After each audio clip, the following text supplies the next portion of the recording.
ಕೆಂಡ ಸಂಪಿಗೆ ನಮ್ಮ ಕೆಂಡ ಸಂಪಿಗೆ. ಸಾಹೇಬ್ರ ಎಂತ ಅನ್ಯಾಯ ರೀ ಇದು. ಕುಡಿ ನೀರ್ನಾಗ ಚರಂಡಿ ನೀರ್ ಸೇರ್ಕೊಂಡತ್ತಲ್ರಿ. ಇದನ್ ಕಾಂಟ್ರಾಕ್ಟ್ ತಗೊಂಡಲ್ಲ ಅವನ್ ವಿಚಾರಿಸ್ಬೇಕು. ಇದು ತಾನಾಗೆ ಒಡೆದೋಗಿರ ಕಾಣ್ತಿಲ್ಲ ಚಿಟ್ಟೆ. ಯಾರೋ ಬೇಕು ಅಂತ ಹೊಡೆದಾಕಿದ್ದಾರೆ.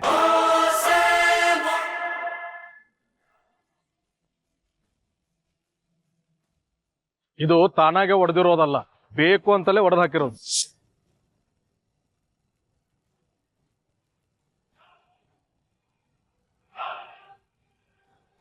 ಸುತ್ತಿಗೆಯಿಂದ ಒಡೆದಿರೋ ಏಟಿದೆ. ಕಾಲೋನಿ ಜನರಿಗೆ ಹೀಗಾಗ್ಬೇಕು ಅಂತ ಯಾರೋ ಟಾರ್ಗೆಟ್ ಮಾಡಿದ್ದಾರೆ. ಅಯ್ಯೋ, ನಾವು ಯಾರಿಗೆ ಅನ್ಯಾಯ ಮಾಡಿದ್ವಿ ಸ್ವಾಮಿ? ನಮ್ಮ ಮೇಲೆ ಯಾರಿಗೇನು ದ್ವೇಷ? ಕೇಳ್ಕೊಂಡೇನವ ಸುಮ್ಮನೆ? ಪೈಪು ಅದಾಗೆ ಹೊಡೆದೋಗಿಲ್ವಂತವ್ವ, ಯಾರೋ ಬೇಕು ಅಂತ ಹೊಡೆದಾಕವ್ರಂತೆ. ನೋಡಿದ್ರ ಕೌನ್ಸಿಲರ್ ಸಾಹೇಬ್ರೆ, ರಾಜಕೀಯ ಏನೇನೆಲ್ಲ ಆಟ ಆಡ್ಸುತ್ತೆ ಅಂತ. ಇದ್ರಿಂದ ನೋವು ತಿಂತಿರೋದು ಮಕ್ಕಳು, ಅಮಾಯಕರು, ಹೆಂಗಸರು.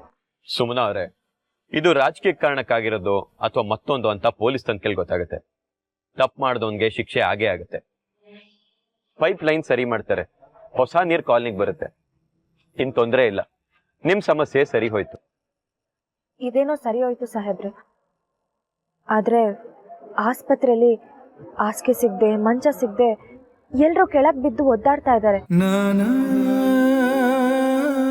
ನಮ್ ಕಾಲೋನಿ ಮಕ್ಕಳು ವಾಂತಿ ಮಾಡೋದನ್ನ, ಸಂಕಟ ಪಡೋದನ್ನ ನನ್ ಕೈ ನೋಡಕ್ ಆಗ್ತಿಲ್ಲ.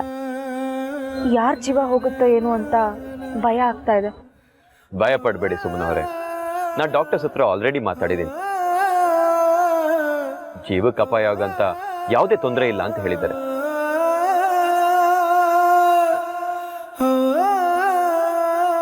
ಪ್ರತಿಯೊಬ್ಬರನ್ನು ಪರ್ಸನಲ್ ಆಗಿ ಕೇರ್ ಮಾಡಿ ಅಂತ ಹೇಳಿದ್ದೀನಿ. ರಾಜೇಶನ್ನ ಉಳಿಸ್ಕೊಡ್ತೀನಿ ಅಂತ ಮಾತು ಕೊಟ್ಟಿದ್ದೆ, ಉಳಿಸ್ಕೊಡಕ್ಕಾಗ್ಲಿಲ್ಲ.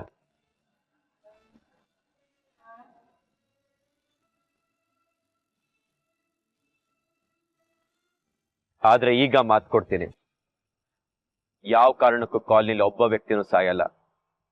ಸಾಯೋದಕ್ಕೆ ನಾನ್ ಬಿಡಲ್ಲ.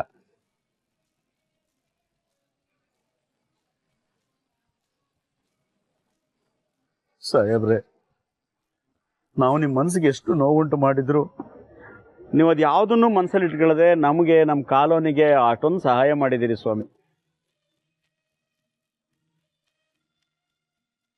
ನಾವೇನಾದ್ರೂ ತಪ್ಪಾಗಿ ಮಾತಾಡಿದ್ರೆ ಕ್ಷಮಿಸ್ಬಿಡಿ ಸ್ವಾಮಿ. ರಾಮಯ್ಯ ಅವರೇ, ನನ್ಗೆ ಯಾರ ಮೇಲೂ ಕೋಪ ಇಲ್ಲ. ನನ್ನವ್ರ ಮೇಲೆ ನನ್ ಕೋಪ ಇಟ್ಕೊಂಡು ನಂಗೆ ಏನ್ ಸಿಗುತ್ತೆ ಹೇಳಿ?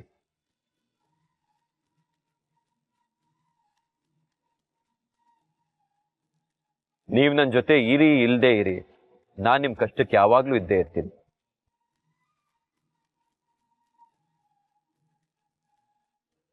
ನೀವು ನನ್ನನ್ನ ನಿಮ್ಮವನು ಅಂತ ಅಂದ್ಕೊಳ್ದೇ ಇದ್ರು, ನಾನ್ ನಿಮ್ಮನ್ನ ನನ್ನ ಕುಟುಂಬ ಅಂತ ಅಂದ್ಕೊಂಡಿದ್ದೀನಿ.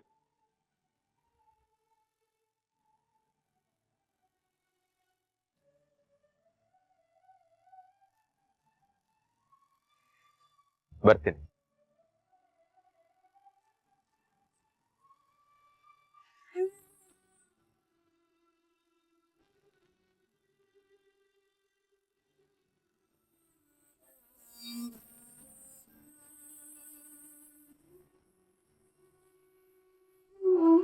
ಏನು ಗ್ರಾಚಾರ ಬಂತೆಯ?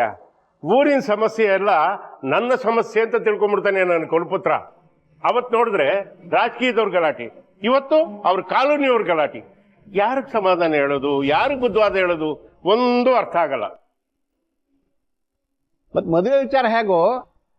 ಅವನು ಅವತ್ತೇ ಮದುವೆ ಕ್ಯಾನ್ಸಲ್ ಅಂತ ಹೇಳ್ತಾ ಇದ್ದ. ಅವನು ಅದಕ್ಕೆ ಅಂಟ್ಕೊಂಡ್ರೆ ಏನ್ ಮಾಡೋದು? ಏನಣ್ಣಯ್ಯ ನೀವು ಮಾತಾಡ್ತಿರೋದು? ಅವ್ನ್ ಕ್ಯಾನ್ಸಲ್ ಅಂದ್ರೆ ಕ್ಯಾನ್ಸಲ್ ಆಗ್ಬಿಡತ್ತಾ? ಅದಕ್ಕೆಲ್ಲ ನಾನು ಒಪ್ಪೋದಿಲ್ಲ. ಏನ್ರಿ, ನೀವಾದ್ರೂ ಅವನ ಹತ್ರ ಮಾತಾಡ್ಬೋದಲ್ವಾ? ಮಾತಾಡ್ತೀನಿ ಕಣೆ, ಒಳ್ಳೆ ಚೆನ್ನಾಗಿ ಹೇಳ್ತಿದ್ಯಲ್ಲ, ಆದ್ರೆ ಅವನ್ ಕೇಳ್ಬೇಕಲ್ಲ. ಅತ್ತೆ ಮಾವ, ತೀರ್ಥ ಅವರಿಗೂ ಸ್ವಲ್ಪ ಟೈಮ್ ಕೊಡಿ. ನಾವ್ ಯಾವ ವಿಷಯಕ್ಕೂ ಅವ್ರಿಗೆ ಫೋರ್ಸ್ ಮಾಡಿ ಒಪ್ಸದ್ ಬೇಡ. ಅಲ್ಲಮ್ಮ, ಈ ಮುಹೂರ್ತ ಬಿಟ್ರೆ ಹತ್ರದಲ್ಲಿ ಇನ್ಯಾವ ಮುಹೂರ್ತನೂ ಇಲ್ಲ. ಅತ್ತೆ, ಹಾಗಂತ ನಾವ್ ಬಲವಂತ ಮಾಡೋದಕ್ಕೂ ಆಗಲ್ಲ. ನಾವ್ ಬಲವಂತ ಮಾಡಿದ್ರೆ ಮತ್ತವ್ರಿಗೆ ಕೋಪ ಬಂದು ವಿಷಯ ಇನ್ನೆಲ್ಲಿಗೂ ಹೋಗಿ ಮುಟ್ಟುತ್ತೆ. ಸಾಹೇಬ್ರ, ಅಂತೂ ಇಂತೂ 6 ಹೊಡೆದ ಬಿಟ್ರಿ. ಇನ್ ಮೇಲೆ ನೀವು MLA ಆಗೋದನ್ನ ತಪ್ಸಕ್ ಯಾವ ಮಗನ ಕೈಯಿಂದನೂ ಆಗಲ್ಲ.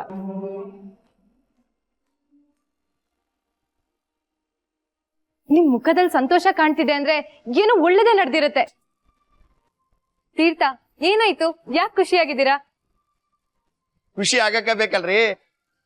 ನಿಮ್ಮಿಬ್ರು ಮದುವೆಗೆ ಅಡ್ಡ ಬಿದ್ದು ಬ್ಯಾರಿಕೇಡು ಇವತ್ತು ಓಪನ್ ಆಗೈತಿ. ಅಪ್ಪ ಚಿಟ್ಟೆ, ತಾವು ಕನ್ನಡದಲ್ಲಿ ಪ್ರಕಾಂಡ ಪಂಡಿತರು ಅಂತ ನಮಗ್ ಗೊತ್ತು. ಸ್ವಲ್ಪ ನಮ್ಗೆ ಅರ್ಥ ಆಗಂಗೆ ಹೇಳಪ್ಪ. ಅಪರ ಎಲೆಕ್ಷನ್ನಾಗ ಬಹಿಷ್ಕಾರ ಹಾಕಿದ ಕಾಲೋನಿ ಮಂದಿ ಬಹಿಷ್ಕಾರ ವಾಪಸ್ ತಗೊಂಡಾರ.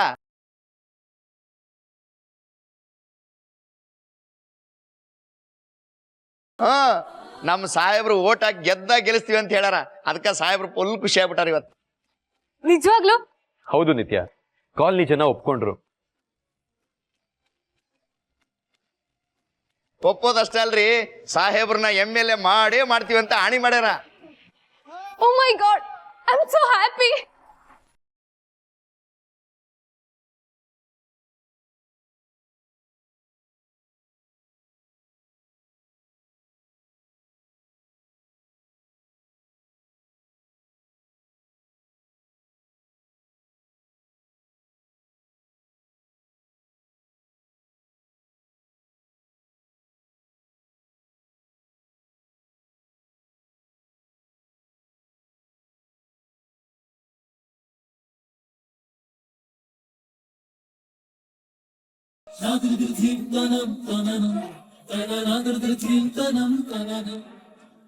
I'm sorry. I'm really sorry. ನಿತ್ಯ ಅವರೇ, ಇದಾಗೋದಕ್ಕೆ ನಿಮ್ ಪ್ರಯತ್ನನೂ ಸಹಾಯ ಮಾಡ್ತು. ನೀವು ಸುಮನ್ ಅವ್ರ ಹತ್ರ ಹೋಗಿ ಮಾತಾಡಿದ್ದು ಅವ್ರ ಮನ್ಸಿಗೆ ತಟ್ಟಿದೆ. ಅವ್ರನ್ನ ಬದಲಾಯಿಸೋದಕ್ಕೆ ನಾನು ಕಾಲನಿ ಅವ್ರಿಗೆ ಸಹಾಯ ಮಾಡಿದ್ದು ಎಷ್ಟು ಕಾರಣ ಆಯ್ತು, ಅಷ್ಟೇ ನಿಮ್ಮ ಮಾತು ಕಾರಣ ಆಯ್ತು. ನಾನು ನಿಮಗೆ ಥ್ಯಾಂಕ್ ಯು ಅಂತ ಹೇಳಲೇಬೇಕು. ಎಲ್ಲ ಕಳ್ಳಿ, ಇಷ್ಟು ಬೇಗ ಗಂಡನಿಗೆ ಪೊಲಿಟಿಕಲ್ ಸಪೋರ್ಟಾ? ಒಪ್ತೇ ನಿನ್ನ ಏನಂತೀಯ? ಚೀತ, ಈಗಲಾದ್ರೂ ನಮ್ಮ ಹುಡುಗಿನ ಒಪ್ಕೊಳ್ತೀಯಾ?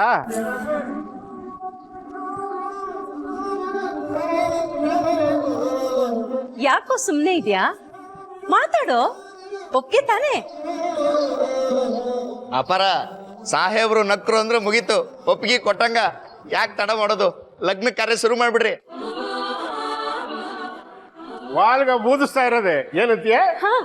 ಹಾಗಾದ್ರೆ ಇವತ್ತೇ ಒಳ್ಳೆ ದಿನ, ಎಂಗೇಜ್ಮೆಂಟ್ ರಿಂಗ್ ತರೋಣ? ಇವತ್ತೇ ಯಾಕೆ, ಈಗಲೇ ಹೋಗೋಣ ಬಾ. ಏನಂತೆ ಶಾಂತು? ಸರಿ, ಹಾಗಾದ್ರೆ ನಾನು ಬರ್ತೀನಿ. ಕೌನ್ಸಿಲರ್ ಸರ್, ಕೌನ್ಸಿಲರ್ ಸರ್,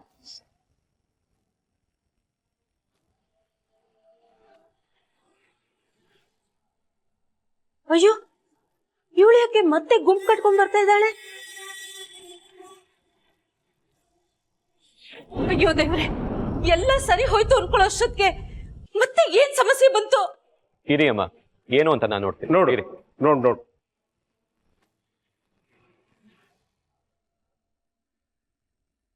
ಏನಾಯ್ತು ಸುಮನ್ ಅವ್ರೆ?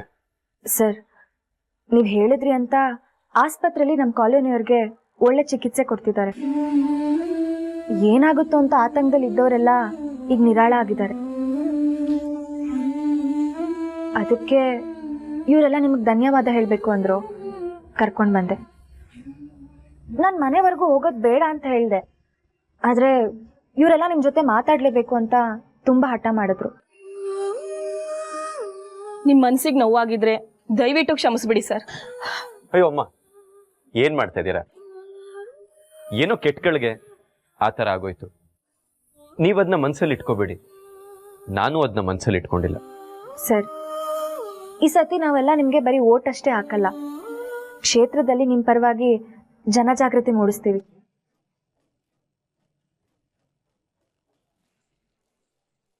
ಸಾಹೇಬ್ರ ಅಂತೂ ಇಂತೂ ಸೆಂಚುರಿ ಹೊಡೆದ್ರಿ. ಈ ಸಲ ನೀವು ಗೆಲ್ಲೋದಕ್ಕೆ ನಾವೆಲ್ಲ ತುಂಬಾ ಪ್ರಯತ್ನ ಪಡ್ತೀವಿ. ಮೊದಲು ನನ್ನ ಮಗನ್ನ ಜೀವನದಲ್ಲಿ ಗೆಲ್ಲೋದಿಕ್ ಬಿಡ್ರಮ್ಮ. ಯಾಕಮ್ಮ, ಏನಾಯ್ತು? ನೀವೆಲ್ಲ ಬಹಿಷ್ಕಾರ ಹಾಕಿದ್ರಿ ಅಂತ ನನ್ ಮಗ ಮದ್ವೆನೇ ಬೇಡ ಅಂತ ಕೂತಿದ್ದ. ನನ್ನ ಮಗ ಮನೆಯವ್ರನ್ನ ಪ್ರೀತಿಸ್ತಾನೋ ಇಲ್ವೋ, ಆದ್ರೆ ತನ್ನ ಕಾನ್ಸ್ಟಿಟ್ಯೂನ್ಸಿಯವರು ಅಂದ್ರೆ ಪ್ರಾಣನೇ ಕೊಡ್ತಾರೆ ಕಣ.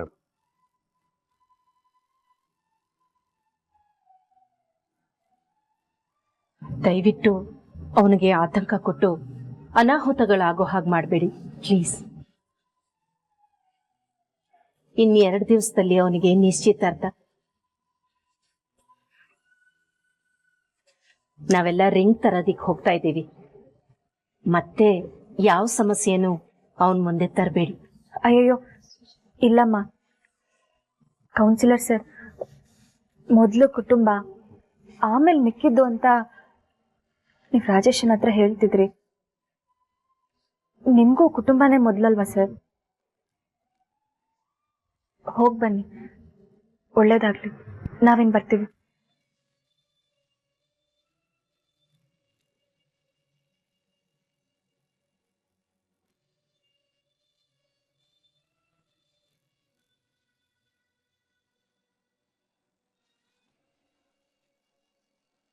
ನೀವು ಮಾಡಿದ ದರಿದ್ರ ಕೆಲಸದಿಂದ ಆ ಕಾಲೋನಿಯವರು ತೀರ್ಥನಿಗೆ ಇನ್ನೂ ಹತ್ರ ಆದ್ರಲ್ಲೋ ಮುಟ್ಟಾಳ. ಚಿಂತೆ ಮಾಡಬೇಡಿ ಸರ್, ಎಲೆಕ್ಷನ್ನೇ ಬೇಡ ಅಂತ ಬಹಿಷ್ಕಾರ ಹಾಕ್ದವರು ಇವಾಗ ಮತ್ತೆ ಓಟ್ ಹಾಕ್ತೀನಿ ಅಂತ ಹೇಳ್ತಿದ್ದಾರೆ. ಹಂಗಂದವ್ರ ಕೈಯಲ್ಲಿ ನಿಮಗೆ ಓಟ್ ಹಾಕ್ಸಕ್ಕಾಗೋದಿಲ್ವಾ? ಹೇಗೋ ಮಾಡ್ತೀಯಾ? ಹೇಗೆ ಹಾಕಿಸ್ತೀಯಾ? ನನಗೆ ನಿನ್ನ ಮೇಲೆ ನಂಬಿಕೆ ಇಲ್ಲ. ನಂಬಿಕೆ ಇಡಿ ಸರ್, ಇಡೀ ಕಾಲೋನಿಯವರು ನಮ್ಮ ಪಕ್ಷಕ್ಕೆ ಓಟ್ ಹಾಕಬೇಕು. ಅದಕ್ಕೇನು ಮಾಡಬೇಕು ಅಂತ ನನಗೆ ಚೆನ್ನಾಗಿ ಗೊತ್ತು. ಏನೋ ದೊಡ್ಡದಾಗಿ ಮಾಡ್ತೀನಿ ಅಂತ ಹೋಗಿ ಎಡ್ವರ್ಟ್ ಮಾಡಿಬಿಟ್ಟಿಯಾ?